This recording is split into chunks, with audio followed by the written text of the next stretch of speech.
முறைச்சி பார்த்தா 2 தட்டு தட்டினேன். அதான் சொன்னேன், பாகிஸ்தான் பார்டருக்கு அனுப்புவோம். அங்கே பாகிஸ்தான்காரர் முறைச்சிட்டு இருக்கா, 2 தட்டு அங்கே தட்ட மாட்டார், ஏன்னா அவங்க கையில் ஆயுதம் இருக்குது. இங்கே வந்து உங்களை போன்று என்னை போன்று அப்பாவி யாராச்சும் ரோட்டில் போனால் 2 தட்டு தட்டுவாங்க. அதனால் திருமாவளவன் அவர்களுடைய அரசியல், குறிப்பாக விஜய் அவர்கள் அரசியல் களத்திற்கு வந்த பிறகு திருமாவளவன் அண்ணனுடைய எண்ண ஓட்டத்தில் ஏதோ பெரிய பிரச்சனை, ரொம்ப குழம்பி போய் கிடக்கிறார். மனசு ஏதோ நினைக்குது, வாய் ஏதோ பேசுது, உடம்பு ஏதோ நினைக்குது, கை ஏதோ நடிக்குது.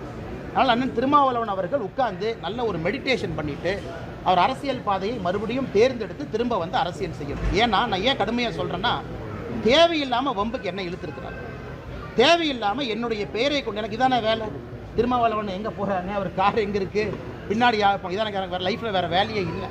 அதனால் என்னுடைய பதில் என்னென்னா, அண்ணன் திருமாவளவன் அவர்கள் இதை ப்ரூவ் பண்ண முடியலன்னா அரசியல் விட்டு விலகணும். எதற்கு இந்த வன்முறை அரசியலை தமிழ்நாட்டில் எத்தனை காலத்திற்கு வன்முறையை கையில் எடுத்து அரசியல் செய்வார்கள்?